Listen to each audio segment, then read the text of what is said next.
സന്തോഷമാണോ എല്ലാവർക്കും? നിങ്ങൾക്ക് ജീവിതത്തിൽ വിജയിക്കണമെന്ന് ആഗ്രഹമുണ്ടോ? ജീവിതത്തിൽ വിജയിക്കണമെന്ന് ആഗ്രഹമുണ്ട്. വലുതാകുമ്പോൾ അല്ലേ, ഒരു സക്സസ്ഫുൾ ആയിട്ടുള്ള വ്യക്തിയായിട്ട് മാറണം, ജീവിതത്തിൽ വിജയിച്ച ഒരു വ്യക്തിയായിട്ട് മാറണമെന്ന് ആഗ്രഹമുണ്ട്. ഉണ്ടല്ലോ? അതിന് നിങ്ങൾ എന്തെങ്കിലും ചെയ്യാറുണ്ടോ? എന്തൊക്കെ ചെയ്യാറുണ്ട്? പഠിക്കുന്നുണ്ട്. പിന്നെ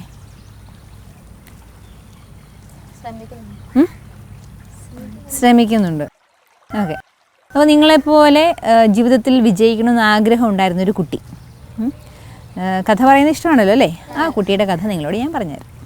അപ്പോൾ അങ്ങനെ ഒരു കുട്ടി, അവൻ്റെ പേര് സാം എന്നായിരുന്നു.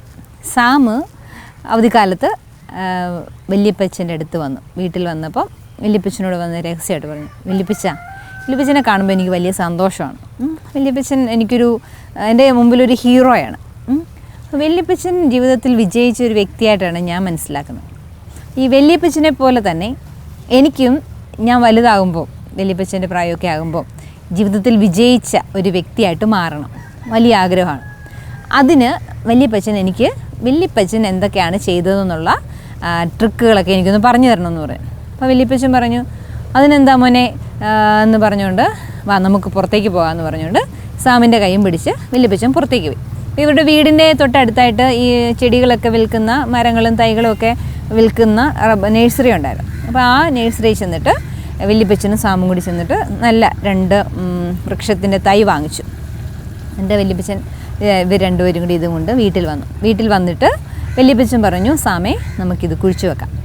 അപ്പോൾ ആദ്യം എന്ത് ചെയ്തു, അവർ നല്ല മനോഹരമായിട്ടുള്ള ഒരു പോട്ടിനകത്ത്, ചട്ടിക്കകത്ത് ഒരു വൃക്ഷം ആ ചട്ടിക്കകത്ത് മണ്ണൊക്കെ ഇട്ട് വെച്ച് വീടിനകത്ത് വെച്ചു. നമ്മൾ വീടിനകത്തൊക്കെ ഇപ്പോൾ ഒത്തിരി ചെടികളൊക്കെ വെക്കുന്നുണ്ട് അല്ലേ? നമ്മളെന്നും അത് പരിപാലിക്കും, വെള്ളം ഒഴിച്ചു കൊടുക്കും, അതിൻ്റെ എന്താണോ ആവശ്യമുള്ളതെല്ലാം കൊടുത്ത് നമ്മൾ വളർത്തിക്കൊടുക്കും. മറ്റേ തൈ എന്ത് ചെയ്തു, മുറ്റത്ത് അവരുടെ പറമ്പിൻ്റെ ഒരു സൈഡിലായിട്ട് അവർ കുഴിച്ചു വെച്ചു. അതിൻ്റെ വല്യപ്പച്ചൻ പറഞ്ഞു, രണ്ടുപേരും പിന്നെ ആ സംസാരിച്ച വിഷയത്തെക്കുറിച്ചൊന്നും പിന്നെ ഒന്നും പറയുന്നില്ല, അവരൊന്ന് വിട്ടുപോയി. അതിനുശേഷം സാം അവധി കഴിഞ്ഞ് സാമിൻ്റെ വീട്ടിൽ പോയി. തിരിച്ച് വല്യപ്പച്ചൻ്റെ ഇവിടെ തന്നെ. പക്ഷേ വല്യപ്പച്ചൻ മറന്നില്ല ഈ വെള്ളമൊക്കെ കൊടുത്ത് ഈ ചെടി അകത്ത് നട്ട വൃക്ഷത്തായി നന്നായിട്ട് പരിപാലിച്ച്. നമ്മുടെ ജീവിതത്തിലെ പ്രതിസന്ധികളെ എങ്ങനെ തരണം ചെയ്യാം? ഓക്കെ, നല്ലൊരു ചോദ്യമാണ് സോജ. നമ്മളുടെ ജീവിതത്തിൽ എന്താണെങ്കിലും പ്രതിസന്ധികളുണ്ടാവും. നമ്മൾ ആഗ്രഹിച്ചാലും ഇല്ലെങ്കിലും നമ്മൾ എത്ര ശ്രമിച്ചാലും ജീവിതത്തിൻ്റെ ഭാഗമാണ്, പാർട്ട് ഓഫ് ലൈഫാണ് ഈ പ്രശ്നങ്ങളും സങ്കടങ്ങളും ദുഃഖങ്ങളും ഒക്കെ ഉണ്ടാകുന്നുള്ളത്. അപ്പോൾ അതിനെന്താണെങ്കിലും നമുക്ക് അതിജീവിച്ചേ പറ്റൂ. അപ്പോൾ അതിജീവിക്കാനായിട്ട് നമ്മളിൽ തന്നെ ഒരു വലിയൊരു പവറുണ്ട്, ഓരോ സാഹചര്യങ്ങളെ നേരിടാനായിട്ട്. പിന്നീട് നമ്മൾ ആശ്രയിക്കുന്നത്, ഏറ്റവും പ്രധാനമായിട്ട് നമ്മൾ ആശ്രയിക്കുന്നത് ദൈവത്തിലാണ്. ദൈവത്തിൽ വിശ്വസിക്കുന്ന ഒരു വ്യക്തി എന്ന നിലയിൽ ദൈവത്തിൽ ആശ്രയിച്ച് കഴിയുമ്പോൾ നമുക്ക് അതിനെ അതിജീവിക്കാനായിട്ടുള്ള വലിയ കൃപ കിട്ടും. അതുകൊണ്ടാണ് നമ്മൾ വചനം കേൾക്കുന്നുണ്ടല്ലോ, ദൈവത്തിൽ ആശ്രയിക്കുന്നവർ ശക്തി പ്രാപിക്കും, അവർ ഓടിയാൽ തളരുകയില്ല, നടന്നാൽ തളർന്നു വീഴുകയില്ല. ദൈവത്തിൽ ആശ്രയിക്കും, കഴുകന്മാരെ പോലെ ചിറകടിച്ചുയരുമെന്നാണ് പറയുന്നത് അല്ലേ? അപ്പോൾ അതാണ് നമുക്ക് വലിയൊരു ആശ്രയ കേന്ദ്രമായിട്ട് നിൽക്കുന്നത്. കൂടാതെ നമുക്ക് നമ്മുടെ സാഹചര്യങ്ങളിൽ നമുക്ക് കിട്ടുന്ന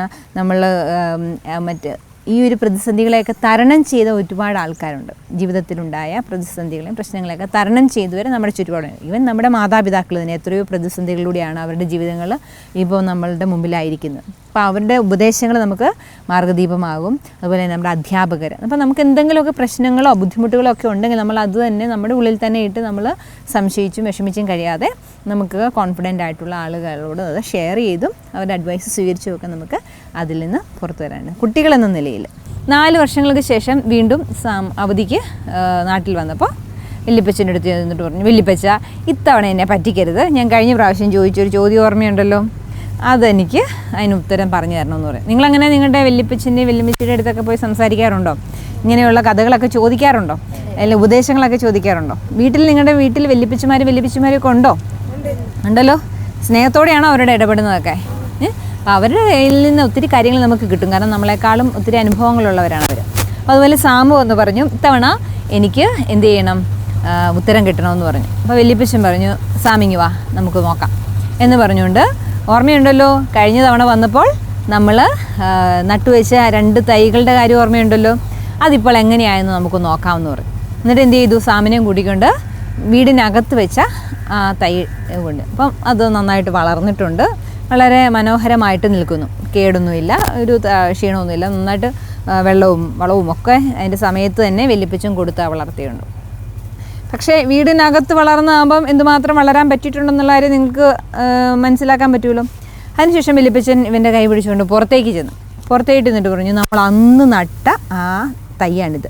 ഇപ്പോൾ 4 വർഷങ്ങൾക്ക് ശേഷമാണ് ഇവർ വന്നപ്പം അത് നല്ല വലിയ വൃക്ഷമായിട്ട് നല്ല ശാഖകളൊക്കെ വിരിച്ച് വളരെ മനോഹരമായിട്ട് നിൽക്കുന്നു. അതിൻ്റെ ശാഖകളിൽ കിളികളൊക്കെ ഇരുന്ന് പാട്ടൊക്കെ പാടിയിരിക്കും. വളരെ നല്ലൊരു കാഴ്ച.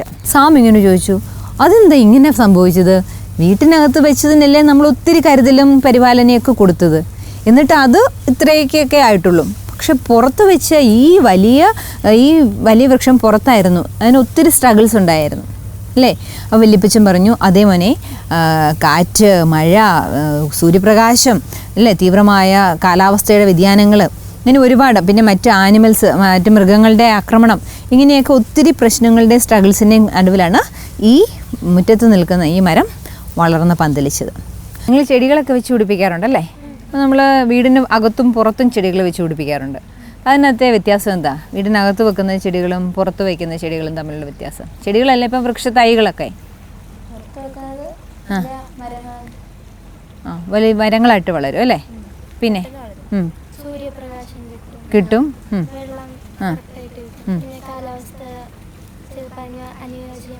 അനുയോജ്യമായിരിക്കും. പിന്നെ അകത്ത് വെക്കുന്ന ചെടിക്ക് നമ്മൾ കൊടുത്താലേ കിട്ടത്തുള്ളൂ അല്ലേ? അല്ലാതെ തനിയെ വളരത്തില്ല. പിന്നെ അകത്ത് വയ്ക്കുന്നതിന് ഒത്തിരി പ്രതിസന്ധികളുണ്ടോ എന്ന് പറഞ്ഞാൽ? കാറ്റ്, മഴ, അങ്ങനത്തെ പ്രശ്നങ്ങളൊന്നും ഇല്ലല്ലോ? ഇല്ല അല്ലേ? വളരെ സേഫാണ്. വേറെ മറ്റ് പുറത്തു നിന്നുള്ള ഒരു ആക്രമണവും അതിനുണ്ടാവുന്നില്ല അല്ലേ? അപ്പം അത് നല്ല പരിപാലനയിലായിരിക്കും. ആണോ? അല്ലേ? നമ്മളെപ്പോഴും അതിനെ ചെന്ന് കെയർ ചെയ്യുന്നുണ്ടായിരിക്കും അല്ലേ?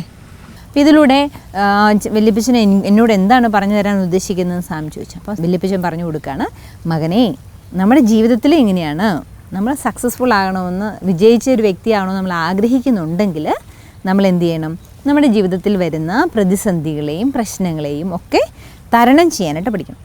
നമ്മൾ ഇതൊന്നുമില്ലാതെ വളരെ ഈസി ആയിട്ടുള്ളൊരു ലൈഫ് ഒരിക്കലും നമുക്ക് സാധിക്കത്തില്ല. നമ്മൾക്കുണ്ടാകുന്ന പ്രശ്നങ്ങൾ, പ്രതിസന്ധികൾ ഒക്കെ ഒരു സ്പോർട്സ്മാൻ സ്പിരിറ്റോടുകൂടി എടുത്ത് ഒരു പസിൽ സോൾവ് ചെയ്യുന്നത് പോലെ നമ്മളതിനെ കണ്ട് സന്തോഷത്തോടെ സ്വീകരിക്കുകയാണെങ്കിൽ അത് നമ്മുടെ ജീവിതത്തെ വളർത്തും. അതുകൊണ്ട് ഒരിക്കലും ഇതുപോലെ ഉണ്ടാകുന്ന സ്ട്രഗിളുകൾ അല്ലെങ്കിൽ സ്ട്രെസ്സ്, സ്ട്രെയിന് ഒന്നും നമുക്ക് എന്തിനുള്ളതല്ല, നമ്മുടെ ജീവിതത്തെ തളർത്താനുള്ളതല്ല, മറിച്ച് നമ്മുടെ ജീവിതത്തെ എന്തിനുള്ളതാണ്?